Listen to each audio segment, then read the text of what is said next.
Discuss करेंगे हम functions of statistic. Functions of statistic की अगर मैं बात करूं तो इसमें पहला जो फंक्शंस है वो है हमारा statistic simplifies complex data. Statistic क्या करता है, जो भी कॉम्प्लेक्स डाटा होता है उसको क्या कर देता है, सिंप्लीफाई कर देता है। फॉर एग्जांपल मैं अगर कहूँ कि आपको कि रॉ डाटा मिला, रॉ डाटा मतलब कि ऐसे मिला है कि भाई ए के मार्क्स 10 है, बी के मार्क्स 30 हैं, सी के मार्क्स 40 हैं, ऐसे डाटा मिला हुआ है, ठीक है ना, लाइनों में लिखा हुआ है ऐसे नंबर ऑफ डाटा। लेकिन आपने इस डाटा को क्या किया, ये लाइनों में पैराग्राफ में लिखा हुआ है, लेकिन आपने इस डाटा को क्या किया, एक टेबल बना दिया ए बी सी और फिर मार्क्स बना दिए। तो इस डाटा को आपने क्या कर दिया, सिंप्लीफाई फॉर्म में लिख दिया 10 30 40। क्लियर है। तो एक कॉम्प्लेक्स डाटा जो पैराग्राफ में लिखा हुआ था उसको आपने एक सिंपल फॉर्म में दिखा दिया। तो ये भी किसका पार्ट है, ये भी एक स्टैटिस्टिक का ही पार्ट है। क्लियर है। तो पहला फंक्शन क्या है कि स्टैटिस्टिक क्या करता है, सिंप्लीफाई कर देता है कॉम्प्लेक्स डाटा को। ठीक है जी। सेकंड अगर मैं बात करूं, सेकंड फंक्शन क्या है हमारा कि statistic present facts in definite form. इसका मतलब क्या है, इसका मतलब ये है कि जो स्टैटिस्टिक है ना, जो भी फैक्ट्स होते हैं, जो बातें होती हैं, उनको एक डेफिनेट फॉर्म, एक नंबर में लेके आया था, एक सिंगल नंबर में लेके आया था। एग्जाम्पल देखो इसकी, अगर मैं कहूँ तुमसे कि भाई इस टाइम महंगाई बहुत हो रही है, सब कहेंगे कि महंगाई हो रही है, महंगाई हो रही है, महंगाई हो रही है।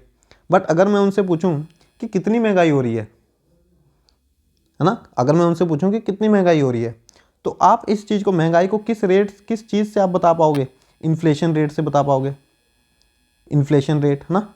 और इन्फ्लेशन रेट किसकी हेल्प से निकलेगा, स्टैटिस्टिक की कुछ कैलकुलेशंस हम करेंगे, उससे हमें पता लगेगा। मान लो इन्फ्लेशन रेट 7% आ रहा है, तो हम कहेंगे कि जो महंगाई है वो कितनी है, 7% से बढ़ रही है। क्लियर है। तो जो महंगाई थी, जो डाटा था, जो इन्फॉर्मेशन थी, जो फैक्ट था, महंगाई क्या है यहाँ पे, महंगाई फैक्ट है, ठीक है ना, महंगाई जो है वो फैक्ट है। और उस फैक्ट को हमने एक सिंगल डेफिनेट फॉर्म में लेके आ गए कि महंगाई 7% है। ठीक है, क्लियर है। तो स्टैटिस्टिक हमें क्या करती है, हेल्प करती है, हेल्प इन प्रोवाइडिंग, किस चीज़ में हेल्प करती है हमारी स्टैटिस्टिक, प्रोवाइडिंग एग्जैक्ट फिगर, हमें एग्जैक्ट फिगर बताती है स्टैटिस्टिक, हमें इस चीज़ में हेल्प करती है स्टैटिस्टिक। ये याद रखना, स्टैटिस्टिक हमें किस चीज़ में हेल्प करती है, हमें एग्जैक्ट फिगर बताती है हमें। क्लियर है। ठीक है। और जो फैक्ट्स होते हैं, जो बातें होती हैं, उनकी एक एग्जैक्ट फिगर बता देगी हमें स्टैटिस्टिक। इसके बाद है थर्ड है हमारा पॉइंट कि statistic provides technique of comparison. देखो, हमें जो पैराग्राफ में है उसमें याद करने की जरूरत नहीं है। अब मैं इसके बारे में इतना सारा मैटर लिखवा दूँ, ये जो statistic present facts in definite form, इसके बारे में बहुत सारा मैटर लिखवा दूँ इंग्लिश में, उसका कोई बेनिफिट नहीं है। आपको बस ये याद रखना है कि जो भी फैक्ट्स होते हैं उनको एक डेफिनेट फॉर्म में कौन लेके आता है, स्टैटिस्टिक लेके आती है, बस। और एग्जाम्पल, कंसेप्ट क्लैरिटी होगी, अपने आप एमसीक्यू सोल्व हो जाएंगे। हमें यहाँ पे सब्जेक्टिव पेपर नहीं देना है। नेक्स्ट है बेटा, statistic provide techniques of comparison. Statistic क्या प्रोवाइड कराती है, techniques of comparison. Various techniques हैं हमारे पास कंपैरिजन करने के लिए, है ना। हम कंपेयर कर सकते हैं, हम एक ईयर को दूसरे ईयर से कंपेयर कर सकते हैं, एक एक चीज़ का प्राइस दूसरे प्राइस से कंपैरिजन कर सकते हैं। और कंपैरिजन करने के लिए तुम्हें पता है, हम कंपैरिजन ग्राफ के थ्रू कर सकते हैं। जैसे मैंने ग्राफ बनाया, ये ए के मार्क्स हैं और ये बी के मार्क्स हैं, तो कंपैरिजन करके दिख रहा है ना कि बी के मार्क्स ज़्यादा हैं, ए के मार्क्स कम है। तो वही है कि स्टैटिस्टिक हमें प्रोवाइड कराती है, बहुत सारी टेक्निक्स प्रोवाइड कराती है, किसके लिए, कंपैरिजन के लिए। तो हम स्टैटिस्टिक की हेल्प से कंपैरिजन भी कर सकते हैं। Fourth point, statistics studies relationship statistic studies relationship. हमें स्टैटिस्टिक्स से ही पता लगता है कि दो वेरिएबल्स में कैसा रिलेशन है। जैसे मैं अगर एग्जांपल लूँ तो प्राइस और डिमांड में कैसा रिलेशन है, प्राइस और डिमांड में कैसा रिलेशन है, नेगेटिव रिलेशन है। नेगेटिव रिलेशन है ना, हम कहते हैं अगर प्राइस इंक्रीज होते हैं तो डिमांड डिक्रीज होती है, ठीक है। तो ये जो रिलेशन है, नेगेटिव रिलेशन है, ये भी किससे पता लगा, हमें स्टैटिस्टिक्स से पता लगा। जब हमने देखा कि प्राइस 10 था, डिमांड थी 20, और जब हमने देखा कि प्राइस 15 हो गया, डिमांड हो गई 15, तो जब हमने ऐसे स्टैटिस्टिक देखा कि भाई जब प्राइस क्या हो रहा है, इंक्रीज और 10 से 15 हुआ, तो डिमांड भी क्या हो गई, डिक्रीज हो गई। ये इंक्रीज हुआ और ये डिक्रीज हो गई डिमांड। क्लियर है। तो ये हमें किससे पता लगा, रिलेशनशिप कैसे पता लगा प्राइस और डिमांड का, स्टैटिस्टिक्स से ही पता लगा। क्लियर है। फिफ्थ पॉइंट, तो स्टैटिस्टिक हमें रिलेशनशिप बताती है चीज़ों का, दो वेरिएबल्स का। आगे स्टैटिस्टिक्स जो हमें हेल्प करती है, help in formulating policies, formulating policies, formulating policies. Statistic हमें हेल्प करती है वेरियस पॉलिसीज बनाने में, हेल्प्स इन फॉर्मुलेटिंग पॉलिसीज, ठीक है। जैसे एक टीचर है, मान लो वो टीचर अपनी क्लास में देख रहा है कि बच्चों के मार्क्स कम आ रहे हैं, तो वो क्या करेगा, कुछ पॉलिसीज बनाएगा, ठीक है। वीक स्टूडेंट्स के लिए अलग से क्लासेस लगाएंगे, क्लियर है। नोट्स इजी लैंग्वेज में नोट्स प्रोवाइड करेंगे उन्हें। तो मतलब कुछ ना कुछ पॉलिसीज हम बनाएंगे, और वो पॉलिसीज हम किस के लिए बना रहे हैं, बच्चों के लिए बना रहे हैं जो वीक है। और वीक बच्चों को हमें पता कैसे लगा, स्टैटिस्टिक्स से, मीन्स उनके मार्क्स से। जब हमने देखा कि उनका ग्राफ डाउन जा रहा है, ठीक है ना, कम आ रहे हैं मार्क्स उनके, ठीक है, तो हमें उनके लिए पॉलिसीज बनानी पड़ेगी। और पॉलिसीज हम किसकी हेल्प से बनाते हैं, स्टैटिस्टिक की हेल्प से बनाते हैं, ठीक है जी। नेक्स्ट 6 पॉइंट, स्टैटिस्टिक्स हमें हेल्प करती है, हेल्प इन फोरकास्टिंग। अब देखो फोरकास्टिंग और फॉर्मुलेटिंग पॉलिसीज अलग है। पॉलिसीज हम बना रहे हैं, ठीक है, और फोरकास्टिंग क्या होता है, फ्यूचर प्रिडिक्ट करना। वो कह रहे हैं कि स्टैटिस्टिक की हेल्प से हम फोरकास्ट भी कर सकते हैं, फ्यूचर को प्रिडिक्ट कर सकते हैं, फ्यूचर प्रिडिक्ट कर सकते हैं हम, ठीक है, फ्यूचर को देख सकते हैं। जैसे फॉर एग्जांपल, अगर तो एग्जांपल लूँ मैं, एक बच्चा 9th में था, फिर 10th में आया, फिर 11th में आया, और फिर 12th में। अगर उस बच्चे के, मैं मान रहा हूँ कि उसके 98% मार्क्स से 9th में, 97% मार्क्स से 10th में, और 99% मार्क्स से 11th में, तो मैं प्रिडिक्शन कर सकता हूँ कि 12th में भी इसके मार्क्स बिटवीन 96 to 99 ही आएंगे, है ना। हम एक प्रिडिक्शन कर सकते हैं, वो फोरकास्ट कर सकते हैं हम यहाँ पे। क्लियर है। तो ये किसकी मदद से, किसकी हेल्प से हमने किया, ये जो डाटा हमें अवेलेबल था, ये जो इन्फॉर्मेशन हमें अवेलेबल थी नंबर्स में, ये जो स्टैटिस्टिक हमें अवेलेबल था, इसकी वजह से हमने 12th के मार्क्स फोरकास्ट किए, ठीक है। नेक्स्ट है 7th पॉइंट, ये सबसे इम्पोर्टेंट, ये आता है inter sectoral and inter temporal comparison. ये सबसे इंपॉर्टेंट। देखो इंटर सेक्टोरल, आप इंटर में मत जाओ, आप सेक्टर पे जाओ। जब हम एक सेक्टर का दूसरे सेक्टर से कंपैरिजन करते हैं ना, कंपैरिजन बिटवीन सेक्टर्स, जैसे मैं एग्रीकल्चर प्राइमरी सेक्टर का, एग्रीकल्चर सेक्टर यानी प्राइमरी सेक्टर का विद सेकेंडरी सेक्टर यानी इंडस्ट्रियल सेक्टर के साथ कंपैरिजन कर रहा हूँ, सेकेंडरी सेक्टर के साथ कंपैरिजन कर रहा हूँ। क्लियर है। इसे क्या कहेंगे, inter sectoral comparison, comparison between different sector of economy, sectors of economy, मैं ये कह देता हूँ। तो एक सेक्टर का दूसरे सेक्टर से जब हम कंपैरिजन करते हैं तो उसे कहते हैं इंटर सेक्टोरल कंपैरिजन। और इंटर टेम्पोरल कंपैरिजन क्या होता है, जब हम टाइम पीरियड का कंपैरिजन करते हैं, कंपैरिजन ओवर, जब हम टाइम पीरियड का कंपैरिजन करते हैं, comparison over different plan period, different plan period. जब हम एक प्लान का दूसरे प्लान से कंपैरिजन करते हैं तो एक ईयर का दूसरे ईयर से कंपैरिजन कर सकते हैं, जैसे 2020 का कंपैरिजन कर रहे हैं 2021 से, तो ये डिफरेंट टाइम पीरियड का हम कंपैरिजन कर रहे हैं ना। तो जब हम डिफरेंट टाइम पीरियड का कंपैरिजन करते हैं उसे कहते हैं इंटर टेम्पोरल कंपैरिजन। याद रखना ये टेम्पोरल से हमें पता लग रहा है जब हम टाइम का कंपैरिजन कर रहे हैं। पीरियड मीन्स टाइम का कंपैरिजन। क्लियर है? तो इंटर सेक्टोरल और inter temporal comparison I think समझ में आ गया होगा। ठीक है, अब मैं एक बार रिवाइज करा देता हूँ जल्दी से कि हमने क्या क्या पढ़ा। हमने फंक्शन ऑफ स्टैटिस्टिक में क्या क्या पढ़ा कि कॉम्प्लेक्स डाटा को सिंप्लीफाई कर देता है ये। पैराग्राफ में अगर कोई डाटा है तो उसे हम सिंप्लीफाई कर सकते हैं with the help of statistic. फिर एक एग्जैक्ट नंबर बता देता है हमें किसी भी चीज़ का, किसी भी फैक्ट का, किसी भी बात, कोई भी बात जो हो रही है उसकी एक एग्जैक्ट फिगर अगर को बता दे तो वो स्टैटिस्टिक है। क्लियर है?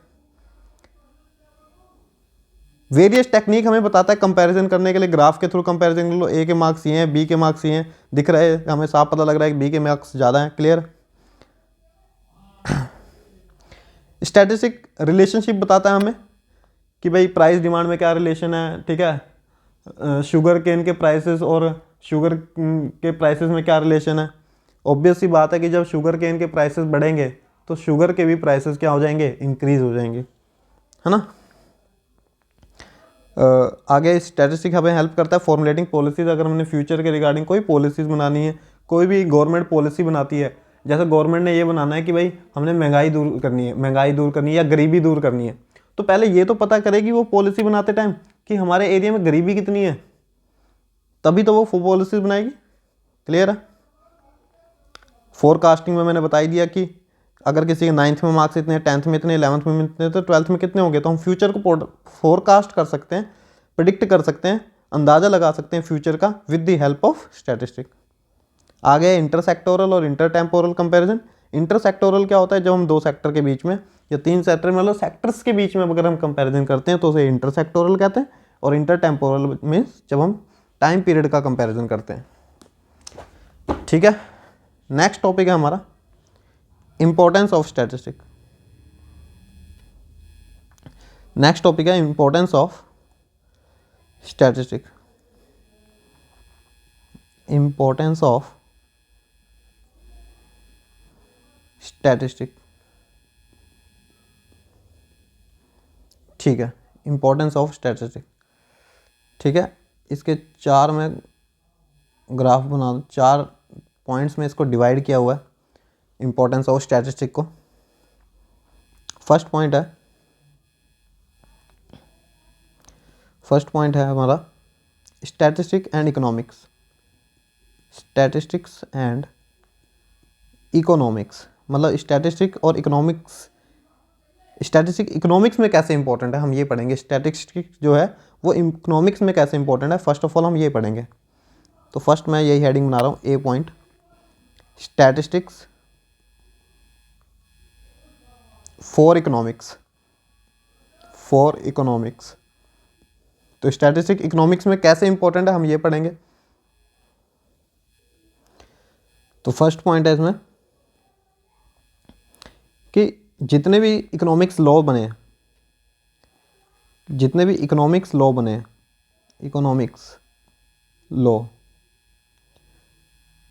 लॉ कौन कौन से बने आपको पता ही है कि जैसे लॉ ऑफ डिमांड एग्जांपल हो गई इसकी, जैसे एग्जांपल हो गई law of demand, law of supply.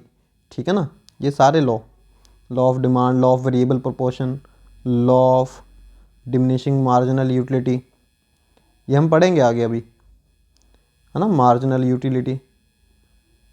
Utility, ये सारे लॉ जितने भी लॉ बने इकोनॉमिक्स में, वो कह रहे हैं ये इकोनॉमिक्स के सारे लॉ किसकी हेल्प से बने, विद द हेल्प ऑफ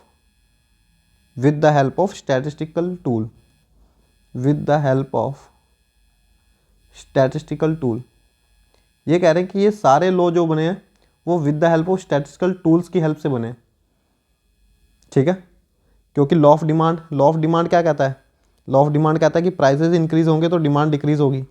और ये हमें आइडेंटिफाई कैसे किया, जब हमने प्राइस के डाटा को लिखा, फिर डिमांड के डाटा को लिखा और जब कंपैरिजन किया तो हमें देखने को मिला कि प्राइस अगर इंक्रीज़ हो रहा है तो डिमांड डिक्रीज़ हो रही है। क्लियर है? तो ये हमने टूल्स ही इकोनॉमिक, ये जो स्टैटिस्टिकल टूल ही हमने इस्तेमाल किए ना, जब हमने डाटा टेबल फॉर्म में अगर हम प्रिपेयर कर रहे हैं कोई भी चीज़, तो ये टेबल फॉर्म में जो हम प्रिपेयर कर रहे हैं ये स्टैटिस्टिकल टूल है। टेबल जो है वो स्टैटिस्टिक का ही पार्ट है। अगर हम कोई भी चीज़ टेबल में प्रेजेंट कर रहे हैं तो दैट मीन्स वो स्टैटिस्टिक का पार्ट है। तो इस टेबल से ही हमने देखा ना कि अगर एक चीज़ का प्राइस इंक्रीज हो रहा है तो डिमांड डिक्रीज हो रही है, तो टेबल से की हेल्प से हमने आइडेंटिफाई किया। तो इसलिए हम कहते हैं कि जितने भी लॉज बने हैं वो स्टैटिस्टिकल टूल्स की हेल्प से बने हैं। सेकंड, अगर मैं बात करूं इसी में कि जितनी भी इकोनॉमिक प्रॉब्लम्स होती हैं, कंट्री में बहुत सारी इकोनॉमिक प्रॉब्लम्स होती हैं, जो भी इकोनॉमिक प्रॉब्लम्स होती हैं वो भी हम किससे आइडेंटिफाई करते हैं, किससे सोल्व करते हैं economic problems? With the help of statistical tool, with the help of statistical tool.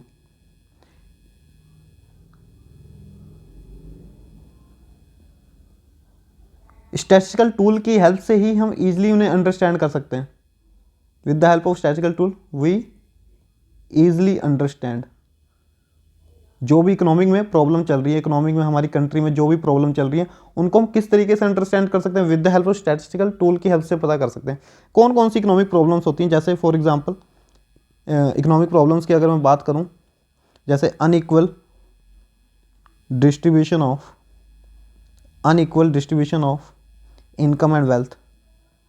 Government जो है वो इक्वल डिस्ट्रीब्यूशन नहीं कर रही है इनकम और वेल्थ का, मतलब गवर्नमेंट ने जो नेशनल इनकम कमाई उस नेशनल इनकम का इक्वल डिस्ट्रीब्यूशन नहीं कर रही है, ठीक है ना, गरीबों को कुछ नहीं दे रही है, ठीक है। पॉवर्टी, ये भी क्या है, हमारी इकोनॉमी की प्रॉब्लम है, गरीब भी, पॉवर्टी। तो हमें कैसे पता लगा कि इंडिया में गरीबी है?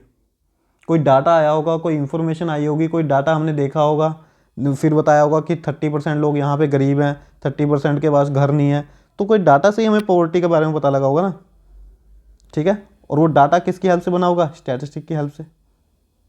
क्लियर है? तो स्टैटिस्टिक की हेल्प से ही हमें इकोनॉमिक प्रॉब्लम्स का पता लगता है। तो इकोनॉमिक प्रॉब्लम्स जैसे unequal distribution of income and wealth and poverty. C point की अगर मैं बात करूँ इसी के अंदर कि स्टैटिस्टिक हमें हेल्प करती है, स्टैटिस्टिक्स हमें हेल्प करती है, किस चीज़ में हेल्प करती है? To identify scarcity situation, identify scarcity situation कहाँ पे किस चीज़ की कमी हो रही है, ये भी किससे कैसे पता लगता है हमें, ठीक है ना। स्केर्सिटी का मतलब कमी, कमी कहाँ पे किस चीज़ की कमी हो रही है, ये भी किस तरीके से पता लगता है हमें, किस चीज़ से पता लगता है? स्टैटिस्टिक की हेल्प से पता लगता है, ठीक है। गवर्नमेंट कहती है ना कि वहाँ पे उस चीज़ की पानी की कमी होगी या फिर कुछ भी, तो हमें डाटा जो हेल्प कर, डाटे की वजह से ही हमें पता लगता है कि यहाँ पे किस चीज़ की कमी आ रही है, किस चीज़ की डिमांड नहीं आ रही यहाँ पे। क्लियर है? तो अब तुमसे कोई पूछ ले कि स्टैटिस्टिक इकोनॉमिक्स में कैसे कैसे इंपॉर्टेंट है, तो भाई तुमने क्या कहना है? तुमने ये बातें कहनी है कि स्टैटिस्टिक इकोनॉमिक में कैसे कैसे इंपॉर्टेंट है, कि क्योंकि जितने भी इकोनॉमिक्स लॉ बनते हैं वो किसकी हेल्प से बनते हैं? स्टैटिस्टिक की हेल्प से बनते हैं, ठीक है। जितनी भी इकोनॉमिक प्रॉब्लम्स हैं वो कैसे आइडेंटिफाई होती हैं? With the help of statistic. जितनी भी स्केर्सिटी की सिचुएशंस हैं वो उसका पता हमें किससे पता लगता है? स्टैटिस्टिक से पता लगता है। बस यही 3 बातें आपने याद रखनी है। कौन कौन सी? कि इकोनॉमिक लॉज, इकोनॉमिक प्रॉब्लम्स और स्केर्सिटी सिचुएशन। इन चीज़ों का हमें किससे पता लगता है? स्टैटिस्टिक से पता लगता है। क्वेश्चन ऐसे भी आ सकता है कि unequal distribution of income and wealth किस इंपॉर्टेंस का पार्ट था? तो आप कहोगे स्टैटिस्टिक फॉर इकोनॉमिक्स का पार्ट था, क्योंकि ये unequal distribution of income and wealth किस हेडिंग के अंदर आ रहा है? स्टैटिस्टिक फॉर इकोनॉमिक्स, ठीक है। तो हमने 3 बातें ये याद रखनी है। चलो नेक्स्ट, इसके बाद नेक्स्ट पहला पार्ट हो गया, ए पार्ट हमारा हो गया, ए पार्ट हमारा ये था। बी पार्ट हम पढ़ने जा रहे हैं statistics and economic planning, statistics and economic planning.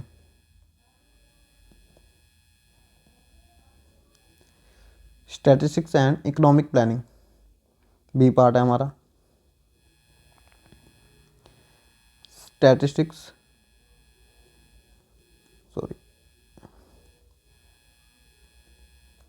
And economic planning.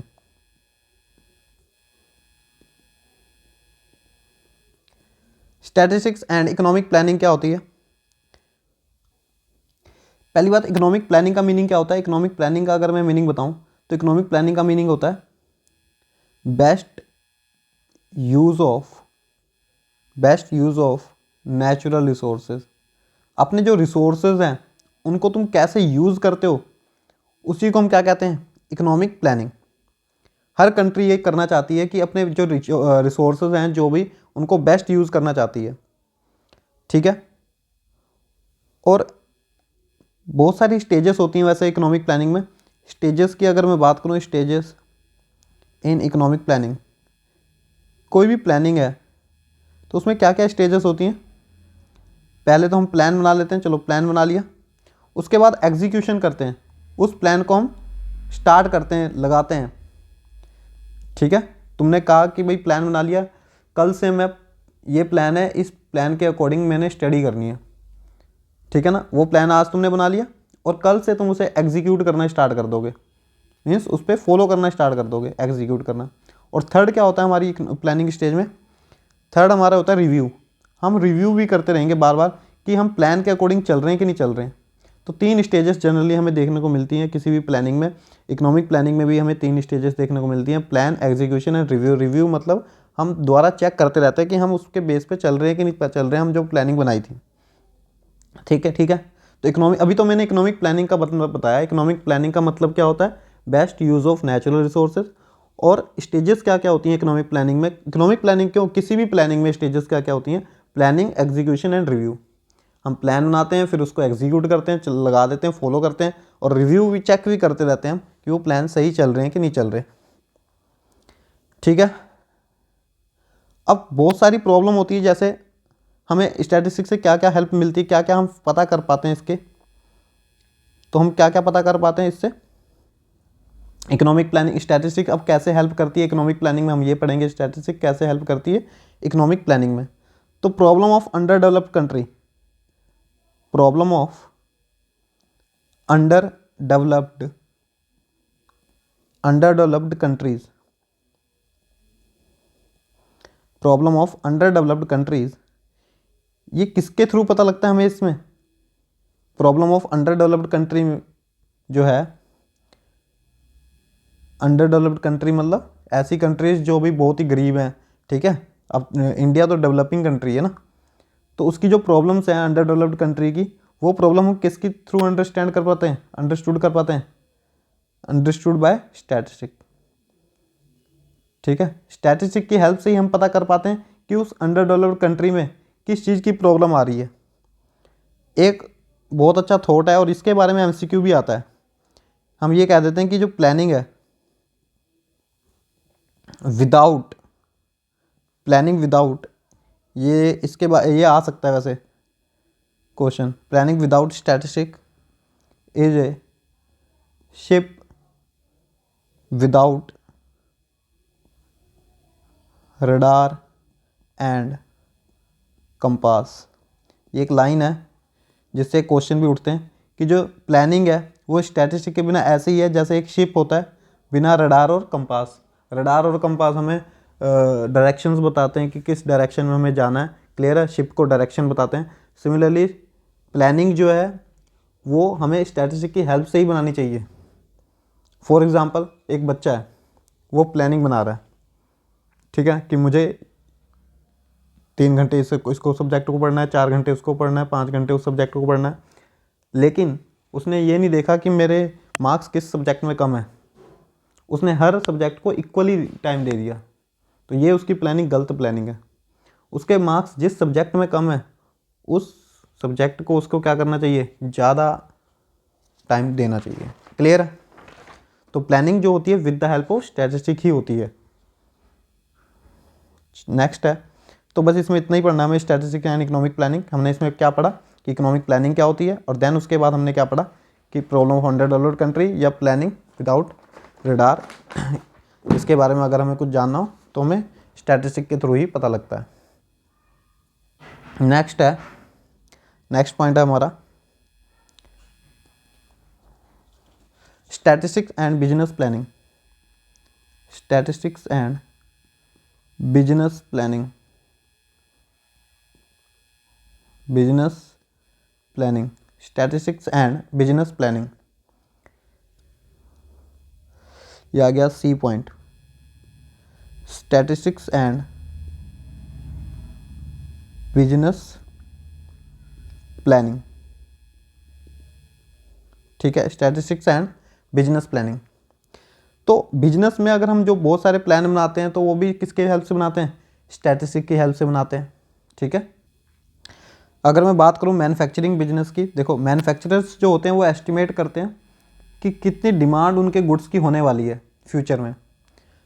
Manufacturers, भाई जो मैन्युफैक्चरर है, जो सामान बना रहा है, वो किस अकॉर्डिंग सामान बनाएगा, वो इसी अकॉर्डिंग सामान बनाएगा कि फ्यूचर में उसकी क्या डिमांड आने वाली है।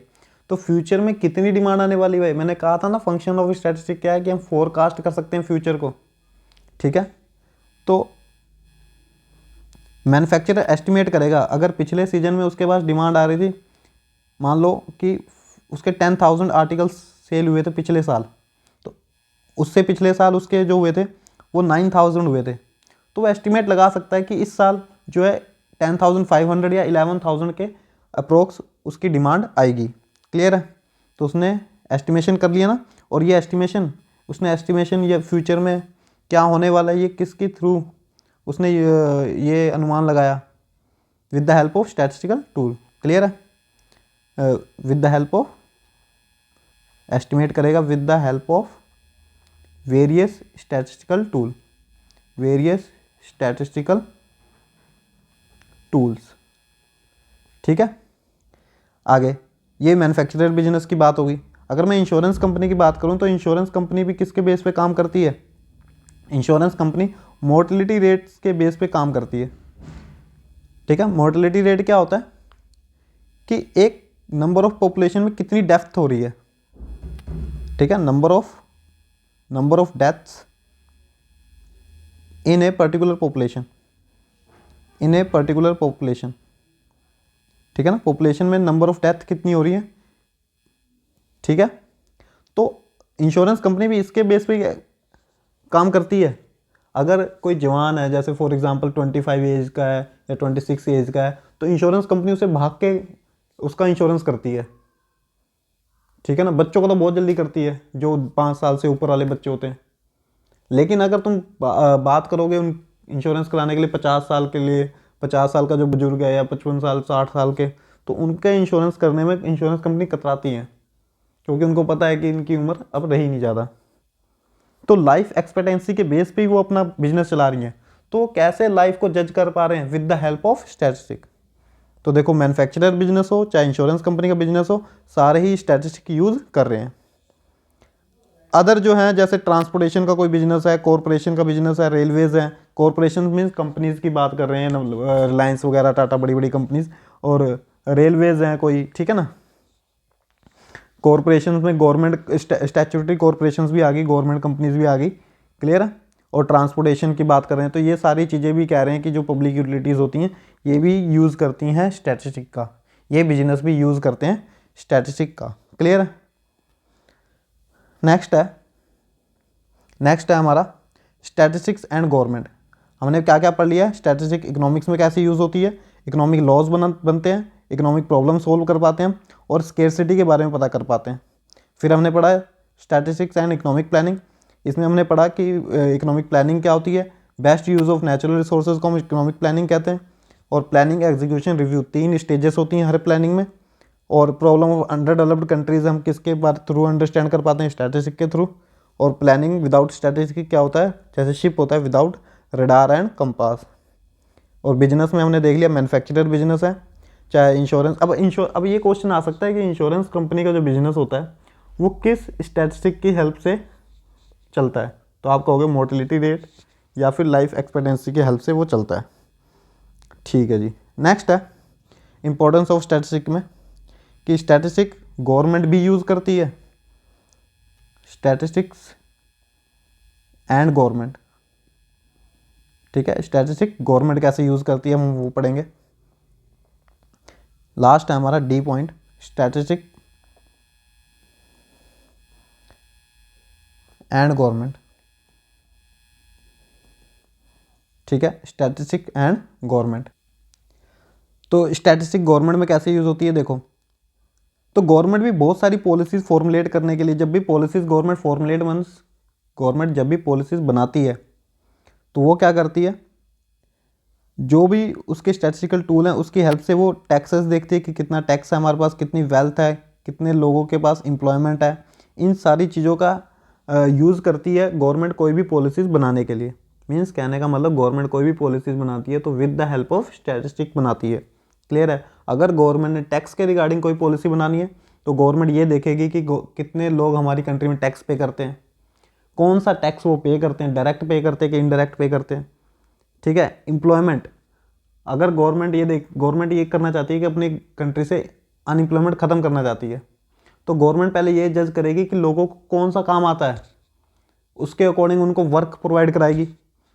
ठीक है ना, तो गवर्नमेंट की पॉलिसीज़ बनाने में ये स्टैटिस्टिक बड़ी हेल्प करती है कोई भी डाटा प्रोवाइड करा के। आगे है स्टैटिस्टिक हमें हेल्प करती है, गवर्नमेंट को हेल्प करती है एनालिसिस करने में। क्या चीज़ एनालिसिस करने में, कि क्या प्रॉब्लम चल रही है कंट्री में इस टाइम क्या प्रॉब्लम चल रही है। ठीक है, गवर्नमेंट पॉलिसीज़, जो गवर्नमेंट ने पॉलिसीज़ बनाई उनका क्या इम्पैक्ट पड़ा, जैसे लाइक डीमोनेटाइजेशन, गवर्नमेंट ने डीमोनेटाइजेशन करी थी ना, नोटबंदी करी थी, तो उसका क्या इम्पैक्ट पड़ा। गवर्नमेंट ने पॉलिसी बनाई है, डीमोनेटाइजेशन की है, वो ये भी तो देखनी चाहिए कि इसका रिजल्ट क्या आया। ठीक है, तो ये चीज़ें हेल्प करती हैं, स्टैटिस्टिक हेल्प करती है इन चीज़ों को आइडेंटिफाई करने में, एनालिसिस करने में गवर्नमेंट की। तो मैंने कहने का मतलब स्टैटिस्टिक हेल्प किस किस चीज़ में करती है, स्टैटिस्टिक हमें 3-4 चीज़ों में हेल्प करती है, इकोनॉमिक्स में, इकोनॉमिक प्लानिंग में, बिजनेस प्लानिंग में और गवर्नमेंट की। क्लियर है, और ये हमने चारों पढ़ ली। ठीक है, इसका लास्ट टॉपिक रह गया लिमिटेशंस ऑफ स्टैटिस्टिक। वो लिमिटेशंस ऑफ स्टैटिस्टिक करने के बाद लिमिटेशंस रह गई और डिस्ट्रस्ट रह गया स्टैटिस्टिक का, वो टॉपिक, 2 टॉपिक हैं छोटे छोटे से, वो 15 मिनट्स में हो जाएंगे। वो लास्ट टॉपिक करने के बाद फिर हम इस चैप्टर के सारे चैप्टर के MCQ करेंगे। क्लियर, तो ये टॉपिक कंप्लीट हो गया। 2 टॉपिक आज हमने पढ़े हैं, कौन कौन से, एक तो फंक्शंस ऑफ स्टैटिस्टिक और एक इंपॉर्टेंस ऑफ स्टैटिस्टिक। ठीक है, इसके MCQ हम लिमिटेशंस ऑफ स्टैटिस्टिक करने के बाद करेंगे नेक्स्ट वीडियोज़ में।